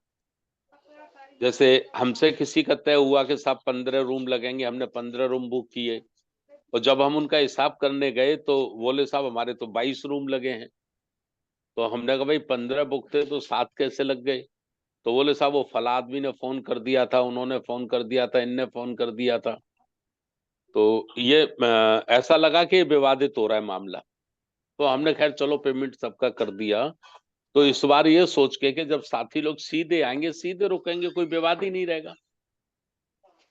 जितने रूम लगेंगे उतने का वो किराया लेगा, जितने दिन रुकेंगे उतने का किराया लेगा, कोई चीटिंग नहीं होगी। तो इसलिए ये लिया है। दूसरा, जैसे बच्चे लोग आ रहे हैं, अगर वो रूम में रुकने की उनकी क्षमता अपनी नहीं है, तो ये जो जहां बुद्ध विहार चक्की पाठ पे प्रोग्राम है, इनका एक सिद्धार्थ विद्यापीठ स्कूल है, एक ही कैंपस में है। तो उसमें 8-10 रूम हैं, कमरे हैं। तो उनके लिए फिर हम वहां पे गद्दे डलवा देंगे। सामने शौचालय भी है, सरकारी वाला नहाने धोने की सुविधा है। तो वो हम राष्ट्रीय बौद्ध महासभा के माध्यम से वो व्यवस्था कर देंगे। तो उनका वहां फिर कोई चार्ज अलग से नहीं लगेगा, उन्हें कोई पैसा नहीं देना पड़ेगा। दूसरा ऑप्शन है अपना Gautam Buddha inter college. Gautam Buddha inter college पर अगर कुछ साथी रुकना चाहेंगे तो वहां हमारे 2 समरसेबिल लगे हैं, 10 बाथरूम हैं, रूम भी हैं बहुत सारे, तो वहां रुक सकते हैं। लेकिन वहां से आने जाने का डिस्टेंस जो वो 12 किलोमीटर का है। तो 12 किलोमीटर आना और 12 किलोमीटर जाना, ये थोड़ा दूर पड़ जाएगा। और चूंकि नाश्ता चाय खाने पीने की जो व्यवस्था है, उसके लिए जो हलवाई किया है वो बुद्ध विहार चक्की पाठ पे ही किया है। तो आप गौतम बुद्ध पे रुकेंगे तो वहां रुक तो सकते हैं, फ्रेश हो सकते हैं, नहा सकते हैं, लेकिन ना तो वहां आपको चाय नाश्ता मिलेगा ना खाना मिलेगा। ये सब बुद्ध विहार चक्की पाठ पे ही मिलेगा। तो ये 2 पॉइंट मैंने आपको क्लियर किए हैं। दूसरा जो कार्यक्रम है, 17 मार्च को हमारा सेपरेट कार्यक्रम है, धम्म सेवक संघ का राष्ट्रीय बौद्ध महासभा का कार्यक्रम है। अभी जो ऑर्डर दिया है वो 1,60,000 रुपए का वाटर प्रूफ पंडाल बनेगा, मंच बनेगा बड़ा, और उसमें 700-800 कुर्सियां लगेंगी। 1,000 तक हमने बुक की हैं। ये रहेगा 18 मार्च को। इसमें एक बात और मैं बता दूं कि पिछली साल की तरह जिन साथियों पर ड्रेस है उन्हें ड्रेस में रहना है। धम्म सेवक संघ की जो ड्रेस है उसमें रहना है। और किसी साथी पे एक ड्रेस है, अगर वो ऐसा महसूस करते हैं कि भाई एक ड्रेस तो एक ही दिन पहनी जा सकती है, प्रोग्राम 2 दिन का है, तो फिर 18 मार्च को जो प्रोग्राम है उसमें ड्रेस पहनना अनिवार्य है। एक बार 17 को आप नहीं पहन पा रहे हैं तो चलो कोई बात नहीं। 18 का इसलिए है कि सुबह 7 बजे पिछले 50 वर्षों से एक झांकी निकलती है, जुलूस निकलता है, और उसका नाम होता है विश्व शांति धम्म यात्रा। तो वो करीब 8-9 किलोमीटर के एरिया से निकलती है, और उसका समाज के लोग बड़ा स्वागत करते हैं। कहीं ठंडा पानी पिलाते हैं, कहीं फूल बरसाते हैं, कहीं लोग बिस्किट देते हैं। अच्छा, समाज के लोग उसका सम्मान करते हैं। तो उसमें यूनिफॉर्म में जब हमारे सभी साथी चलेंगे तो समाज का बड़ा मनोबल बढ़ता है, और एक मैसेज जाता है, एक मैसेज जाता है समाज में कि देखो राष्ट्रीय बौद्ध महासभा के साथी लोग ये बड़ी सिस्टम से काम कर रहे हैं। अपना फोर्स भी इन्होंने तैयार किया है और युवाओं को तैयार कर रहे हैं। इससे समाज बहुत प्रभावित होता है। तो वैसे तो दोनों दिन ड्रेस पहन के बैठे, ये जरूरी है, लेकिन अगर कहीं ऐसी मुश्किल आती है कि भाई हम दोनों दिन नहीं पहन पाएंगे, तो 18 मार्च को पहनना अनिवार्य है। 18 मार्च को, चूंकि वो पूरे नगर में, शहर में जुलूस निकलता है, तो उससे एक अच्छा मैसेज जाता है। तो एक बात मैंने ये आपके लोगों पीछे में क्लियर की है, 10, साढ़े 10, 11 बजे तक लौट के जुलूस आ जाता है, फिर भिक्षु भोजन होता है और मंच शुरू हो जाता है।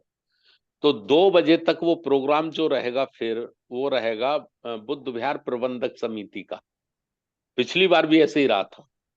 बुद्ध विहार प्रबंधक समिति उस पे अपना कार्यक्रम करेगी, और जो उनके गेस्ट वगैरह होते हैं, जो भिक्षु वगैरह होते हैं, उनके उपदेश रहेंगे। हमारी तरफ से दोनों दिन के लिए चीफ गेस्ट हैं हरवंश बिरदी, जो लंदन वाले हैं। वो 17 को भी रहेंगे, 18 को भी रहेंगे। मूलतः वो पंजाब के रहने वाले हैं, लेकिन उनके पिताजी ही लंदन चले गए थे, तो उनकी सारी पढ़ाई लिखाई लंदन में ही हुई है, और उन्होंने वहाँ लंदन में एक बहुत बड़ा बौद्धों का एक संगठन ऑल वर्ल्ड के लेवल पे खड़ा किया है, और 32 बुद्ध विहार तो उन्होंने इंग्लैंड में बनवाए हैं। तो बुद्धिज्म पे बड़ा वो काम कर रहे हैं। तो हमने कहा चलो आगरा में बुलाकर हम उनको एक माला पहनाएंगे, उनका स्वागत करेंगे कि भारत की धरती से बाहर भी, और अमेरिका और ये आपका इंग्लैंड, ये तो क्रिश्चियन देश हैं, ईसाई देश हैं, तो ईसाई देशों में भी बुद्धिज्म की बात को वो आगे बढ़ा रहे हैं। ये हमारे लिए बड़ी खुशी की बात है। तो वो हमारे चीफ गेस्ट रहेंगे, और 2 बजे के बाद फिर हमारे राष्ट्रीय बौद्ध महासभा के हाथ में वो मंच आ जाएगा। फिर 5 बजे तक, 6 बजे तक हमारे सभी राष्ट्रीय जो पदाधिकारी हैं, कैबिनेट के हैं, वो सब लोग मंच पे बैठेंगे, और समय अनुसार जैसा जैसा साथियों को मौका मिलेगा, 2-2 मिनट का, 5-5 मिनट का, वो बाबा साहब के जीवन पे अपनी बात रखेंगे। तो ये हमारा प्रोग्राम है। एक बात आचार संहिता की हमारे सम्मानित साथी ने याद दिलाई हमको, तो मैं आपको बता दूं कि वैसे आचार संहिता 18 मार्च तक लगने वाली नहीं है ना, क्योंकि 24 मार्च को तो उत्तर प्रदेश में एमएलसी का चुनाव है। एमएलसी का चुनाव जो उत्तर प्रदेश में हो रहा है, तो वो उस चुनाव से पहले नहीं लगेगी। एक बात तो ये मान लीजिए आप। दूसरी बात यह है कि ये प्रोग्राम पिछले 50 वर्षों से होता है, तो प्रशासन से इसकी अनुमति ले ली गई है दोनों दिन के कार्यक्रम की, तो हमारे पास परमिशन है। और जो परंपरागत कार्यक्रम होते हैं, तो चाहे चुनाव आचार संहिता लग जाए, चाहे धारा 144 लग जाए, वो परंपरागत होने वाले कार्यक्रम कभी रोके नहीं जाते। उनकी परमिशन प्रशासन को देनी ही पड़ती है। तो उसमें परमिशन का कोई इश्यू नहीं है, परमिशन ले ली गई है। 1-2 बात हो गई। तीसरी बात, हमारे कुछ जिम्मेदार साथियों का ऐसा इशारा है कि जो खर्च होगा, जो हमको रजिस्ट्रेशन फीस देनी है, उसमें प्रॉब्लम आएगी, और उन्होंने एक ऐसा इशारा भी किया कि अध्यक्ष जी हैं हमारे, सब संभाल लेंगे। मेरे लिए उनका एक इशारा था। तो मैं आपको एक बात बड़े क्लियर हिसाब से बताना चाहता हूं कि हमने बहुजन न्यूज़पेपर शुरू किया। बहुजन न्यूज़पेपर शुरू किया 4 कलर का था, और 22 राज्यों में वो जाता था। उस समय जो साथी जुड़े होंगे उनकी जानकारी में होगा। और मैंने बहुत कोशिश की कि इसको सिस्टम से चलाया जाए। सिस्टम माने समाज के सहयोग से चलाया जाए, हमारा समाज अपने पैरों पे खड़ा हो जाए, और ये हमारा पत्र रुकने ना पाए। क्योंकि बहुजन संगठक हमारा बंद हो गया था, तो पेपर की बहुत ज्यादा जरूरत थी। सभी जागरूक लोग कहते थे कि सर एक पेपर जरूर होना चाहिए हमारा, एक मीडिया। तो वो सिस्टम से नहीं हो पाया। कुछ साथी मदद करते थे, कुछ नहीं करते थे, कुछ करते थे, कुछ नहीं करते थे। नतीजा ये हुआ कि 2 करोड़ के घाटे में वो मुझे बंद करना पड़ा। 2 करोड़ के घाटे में मैंने 30-40 लाख की अपनी एफडी करा रखी थी बुढ़ापे के लिए, अनंत वो भी मुझे तोड़ा तोड़ा के उसमें लगानी पड़ी जब मेरे पास कोई पैसा नहीं रहा, कुछ नहीं रहा, और प्रेस वाला कागज वाले का कर्जा हो गया, प्रिंट वाले का कर्जा हो गया 8, 10, 12 लाख रुपया।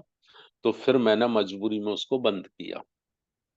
ये बात मैंने इसलिए आप लोगों के बीच में रखी है कि अगर आप आरवीएम के काम को, राष्ट्रीय बौद्ध महासभा के काम को सिस्टम पे नहीं लाएंगे, सिस्टम माना, सिस्टम का मतलब संगठन की शक्ति की ताकत पे नहीं लाएंगे, आरवीएम की स्वतः की ताकत पे नहीं लाएंगे, तो फिर जैसे बहुजन न्यूज बंद हुआ है, मुझे लगता है एक दिन आरवीएम भी 10,000 संगठनों की गिनती का संगठन बन के रह जाएगा।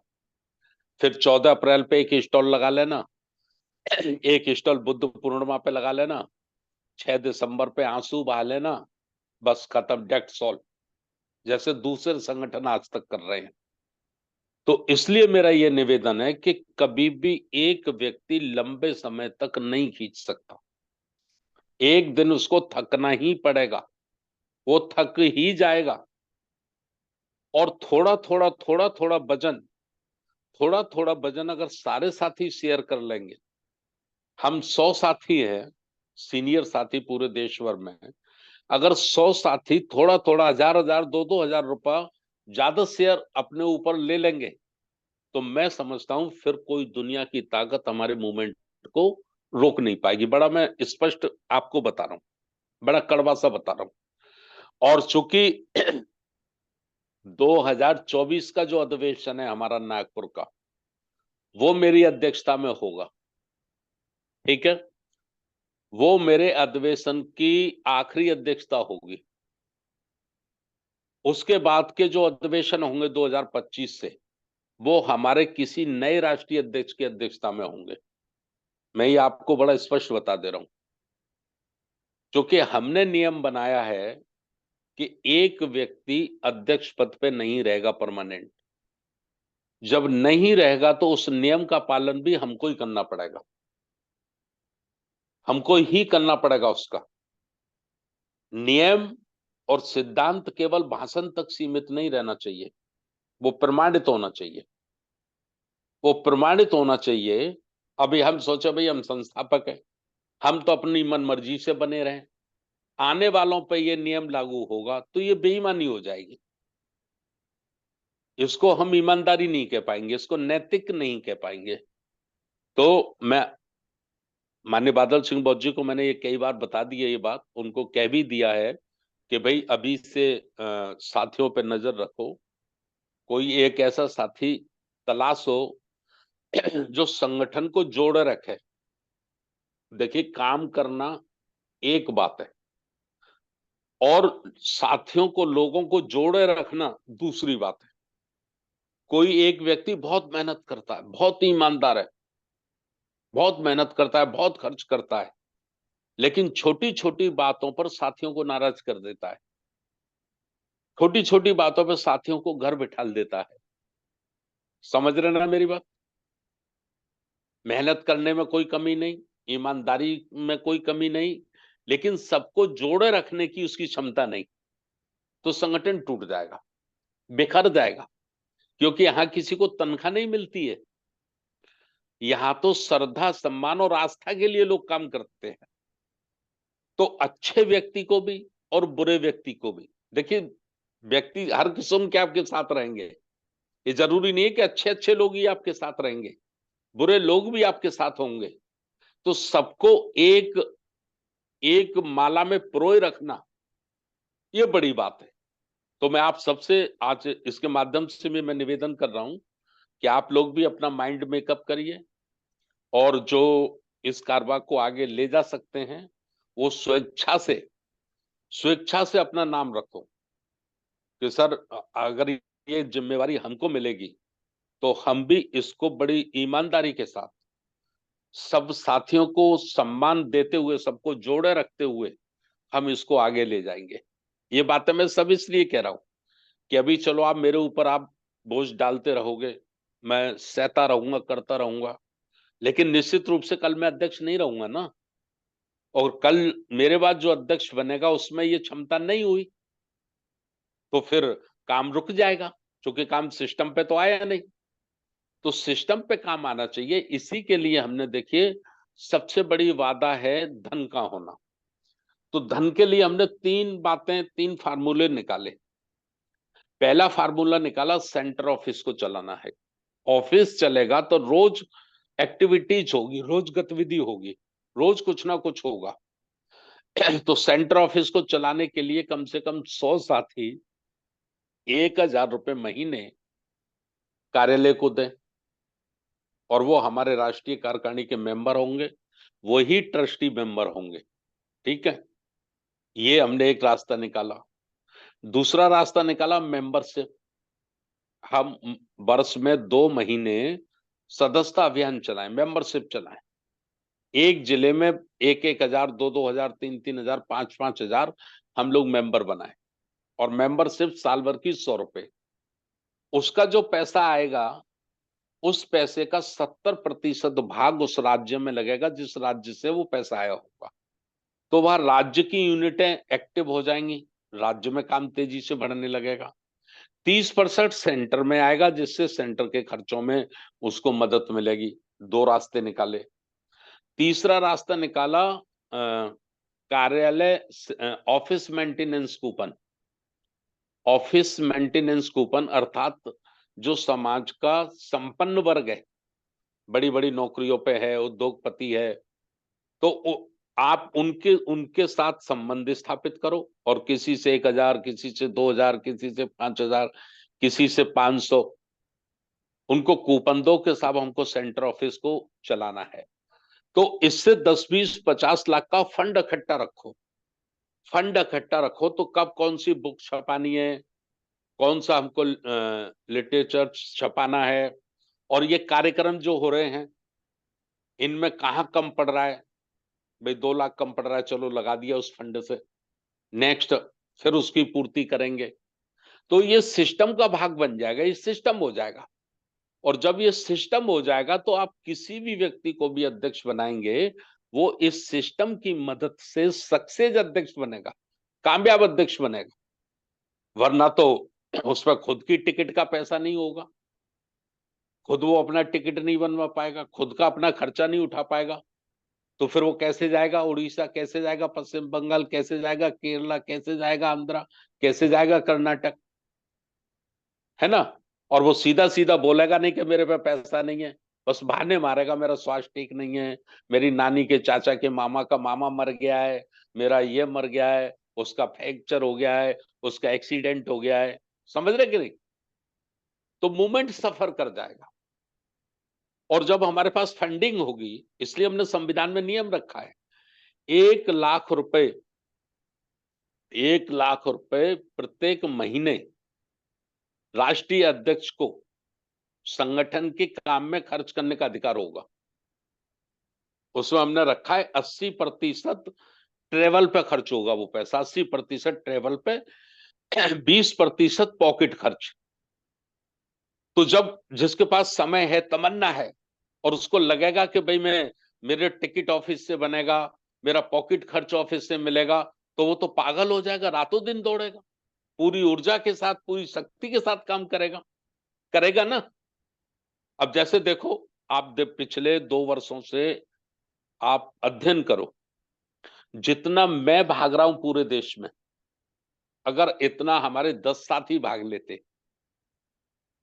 10 साथी इतना दौड़ लेते जितना मैं दौड़ पा रहा हूं, तो काम आगे नहीं बढ़ता ना। लेकिन वो काम नहीं हो पा रहा, इसलिए नहीं हो पा रहा कि संगठन सिस्टम पे नहीं आ रहा। सिस्टम मीन्स समाज के सहयोग से हम उसे चलाने लायक नहीं बन रहे। अभी हम अपनी पॉकेट से चला रहे हैं, मैं अपनी पॉकेट से अपने आप को चला रहा हूं, आप लोग अपनी पॉकेट से अपने आप को चला रहे हैं। सही बात है कि गलत। तो ये सिस्टम का भाग लाना पड़ेगा। इसी के लिए मैं बार बार इस किस्म की चर्चाएं करता हूं, इस किस्म की बात रखता हूं, ठीक है ना।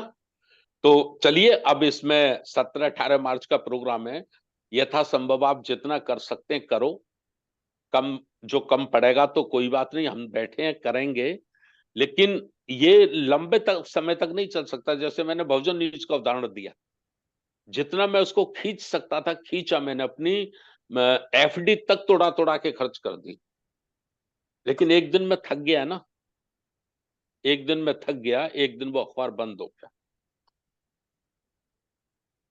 एक दिन में थक गया, एक दिन वो अखबार बंद हो गया। तो अगर इस तरह से आप मेरे ऊपर नजर रखेंगे तो एक दिन फिर मैं आरवीएम में भी थक जाऊंगा, मैं भी सोच लूंगा भाई जूम मीटिंग कर लिया करेंगे, साल में एक अधिवेशन कर लिया करेंगे, कुछ लोगों की आलोचना कर लिया करेंगे, कुछ देवी देवताओं को गालियां बक दिया करेंगे, हो गया, चल गया बस। ये थोड़ी चलना है, 365 दिन काम करना है, 365 दिन मूवमेंट का वर्क चलना चाहिए। तो आदमी 365 दिन काम करता है तो 365 दिन खाना खाता है कि नहीं? तो जैसे स्वयं पर जो चीजें लगती हैं जिंदा रहने के लिए, खाना लगता है, कपड़ा लगता है, दवाई लगती है, लगते हैं ना ये सब चीजें, सेम ऐसे ही मानो कि संगठन भी एक शरीर है, वो भी एक शरीर है, उसको भी अगर आप 365 दिन चलाना चाहते हो तो 365 दिन उस पर भी खर्च लगेगा, और ये समाज से ही पैदा करना है। 100 करोड़ लोगों की बातें हम कर रहे हैं, SC ST OBC। अगर हम संगठन की शक्ति बना लें, कैडर का संगठन खड़ा कर लें और एक व्यक्ति से 1 रुपया ले लें, 1 रुपया तो 100 करोड़ रुपया हो जाएगा हमारे पास। हम RSS से मुकाबला करेंगे, हम अडानी से मुकाबला करेंगे, हम अंबानी से मुकाबला करेंगे, हम इस देश के गोदी मीडिया से मुकाबला करेंगे, करेंगे कि नहीं करेंगे? अच्छा, मन पे, अपने दिल पे हाथ रखकर सोचो, तमन्ना बड़ी बड़ी मन में आती हैं, उठती हैं कि नहीं उठती हैं? हमको हमारा मीडिया स्थापित करना चाहिए, हमको ये करना चाहिए, लेकिन ये सारी तमन्ना दफन कहाँ होती हैं? पैसे के नाम पे होती है कि नहीं? धन कहाँ से आएगा? यहीं आके हम लोग टूटते हैं कि नहीं टूटते हैं? ये सच्चाई है ना। तो ये सब काम करना है ना। तो कोई बात नहीं, वेलकम आगरा, 17 मार्च और 18 मार्च सम्मान के साथ आइए, जितना कर सकते हैं करिए, बाकी कोई बात नहीं, अभी तो मैं हूं, देखेंगे जैसा भी होगा, आपका स्वागत सत्कार होगा।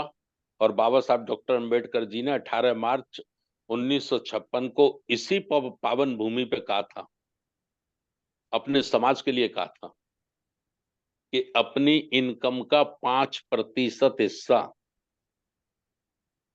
समाज के ऊपर खर्च करते रहना। इसी रामलीला ग्राउंड में, इसी आगरा में कहा था। कितने लोग हैं जो 5% करते हैं? कितने लोग हैं? मतलब उनकी परसेंट नहीं निकलेगी, गिनती निकलेगी। वो परसेंट में आना चाहिए मामला, गिनती पे नहीं रहना चाहिए। इंजीनियर साहब, बिल्कुल सर। काशीराम साहब ने तो कहा चलो बाबा साहब की बात पूरी की पूरी मत मानो, 2% ही देना शुरू कर दो। बिल्कुल सर। 2% ही देना शुरू कर दो, है ना। जी। लेकिन ये सारे समाज के लिए, 3 करोड़ से ज्यादा लोग सरकारी नौकरियों में हैं, 5 करोड़ से ज्यादा लोग पेंशन लेते हैं रिजर्वेशन के कारण। बाबा साहब का कर्ज है उन पे। क्या बताओ, सारा का सारा समाज ईमानदारी से 1% भी देता है? 1%? नहीं सर। हाँ देते, 1 लाख में से, 1 लाख की संख्या में से 1500 लोग देते हैं बस, 99,000 नहीं देते, निकम्मे हैं। अगर सारा समाज देना लग जाए, 1% देना लग जाए, तो धन की हमारे पास कोई साला जगह तिजोरी नहीं मिलेगी रखने के लिए कि हम रखें कहां इसको। तो वही काशीराम साहब कहते थे कि नालायक समाज को लायक बनाना है। RVM के माध्यम से आज हम आप सब जो मिलके कर रहे हैं, सिर्फ वही काम कर रहे हैं, मान्यवर काशीराम साहब का ही काम कर रहे हैं, है ना। तो टाइम थोड़ा ज्यादा हो गया, तो मेरा यही सबसे निवेदन है, आइए टिकट सब करा लीजिए, और वेटिंग 50-60 तक, स्लीपर में 50-60 तक वेटिंग क्लियर हो जाता है स्लीपर में, है ना। और दूसरा, फिर जब हम 6 महीने पहले से चिल्ला रहे हैं कि भाई 17-18 मार्च का प्रोग्राम आगरा में है, 17-18 मार्च का प्रोग्राम आगरा में है, और आज आप 9 मार्च को कह रहे हैं कि अभी हमने टिकट नहीं करा है, वेटिंग में मिल रहा है। तो हम लायक औलाद है कि नालायक औलाद है? नालायक। तथागत से एक भिक्षु ने पूछा कि बहुत छोटे में तथागत बताओ, धम्म क्या है? तो बुद्ध ने क्या कहा मालूम है? जागरूक होकर जीवन जीना। जागरूक होकर जीवन जीना ही धम्म है बस। तो जागरूक का मतलब यह है कि जब 6 महीने से ढोलक पिट रही है कि आगरा में प्रोग्राम होगा, आगरा में प्रोग्राम होगा, तो आप टिकट नहीं करा सकते थे? कम से कम जागरूक लोगों को तो करा ही लेना चाहिए। मैंने तो करवा दिया था 3 महीने पहले। आपका बहुत बहुत थैंक्स, बहुत बहुत आप तो धन्यवाद। जागरूक है ना। हमारा तो कंफर्म है। अभी इस पे जो 60-70 लोग जुड़े हैं तो जागरूक है, ये जागरूक है सारे। लेकिन समाज को जागरूक बनाना है। ये संख्या गिनती में ना हो, ये प्रतिशत में आ जाए। प्रतिशत का मतलब 100 करोड़ लोगों में से 1% लोग जागरूक हो गए तो 1 करोड़ लोग जागरूक हो गए। और 1 करोड़ लोग जिस दिन जागरूक होकर सड़कों पे निकल जाएंगे साहब, ये मनुवादी, ब्राह्मणवादी और ये रानी अम्बानी रुकेंगे? ना। इनकी माँ ने दूध नहीं पिलाया, ये दौड़ छोड़ छोड़ के भागेंगे भारत। 1% लोग जिस दिन जागरूक होकर सड़कों पे निकल आए। गलत कह रहा हूं मैं? आचार्य जी बताइए आप। सही बात, सही कह रहे हैं। तो ये भावना हमको पैदा करनी है, ये चाहत पैदा करनी है, तमन्ना पैदा करनी है, ये काम करना है बस। ठीक है ना? चलिए, बहुत बहुत धन्यवाद। नमो बुद्धाय। और कोई प्रश्न कोई जानना चाहते हो और कोई जानकारी जानना चाहते हो, लाइव लोकेशन हम भेज देंगे सबको। ठीक है? ठीक है सर। व्हाट्सएप पे कार्यालय के माध्यम से लाइव लोकेशन भेज देंगे। धन्यवाद। बहुत नमो बुद्धाय। जय भीम। बहुत बहुत धन्यवाद सर। बहुत बहुत। और ये थे हमारे संस्थापक अध्यक्ष, जिन्होंने अपना अध्यक्षीय अनुमोदन रखा। और मुझे लगता है कि सभी सुना भी है। और उन्होंने, मैं एक दिन पहले बात कही थी आप लोगों से कि उन्होंने अपने अंदर से बात कही है, अंदर से बात कही है कि हम जिस दिन जागरूक हो जाएंगे, मैं भी 1% की बात करता हूँ कि 1% जिस दिन जागरूक हो जाएंगे तो हम काया पलट हो जाएगी। मान्यवर कांशीराम जी ने जागरूक किया था लोगों को, तो यूपी में 4 बार हमारी गवर्नमेंट बनी। लेकिन अभी फिर से हमें हमें नेता मिले हैं, हमें ऐसे लीडर मिले हैं कि हम तो पहले सोचते कि हमारे पास कोई लीडर नहीं है, तो हमारे पास तो अब लीडर है ना। तो हमें ये काम करना है और लोगों को जागरूक बनाना है। बहुत बहुत धन्यवाद सर। तो अब हम सभ्य सत्ता, जैसे कि प्रोग्राम खत्म होने के बाद सभी लोग सभ्य सत्ता करते हैं, तो सभी साथी अपना अपना माइक अनम्यूट कर लें और सभ्य सत्ता हाथ जोड़ लें।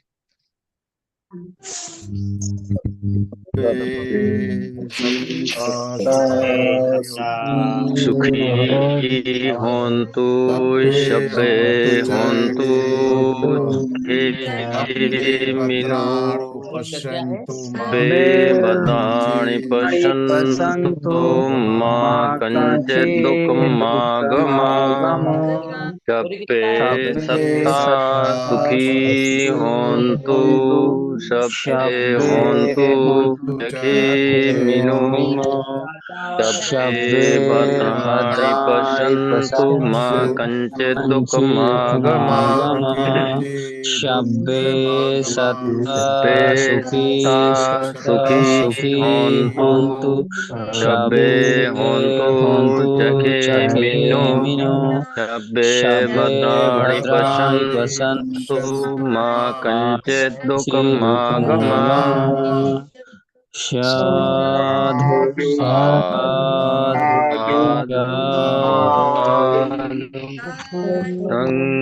नमामि धम्मं नमामि सबका मंगल हो, सबका मंगल हो। सादर नमो बुद्धाय। जय भीम।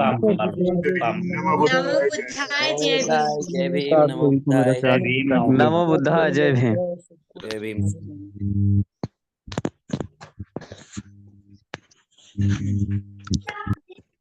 हेलो। हेलो।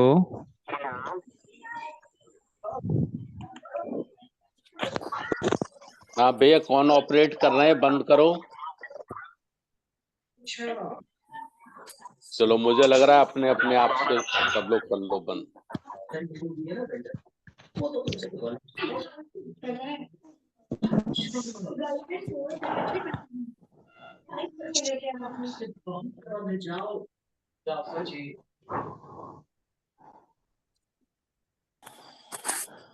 नमो बुद्धा, जय भीम सर।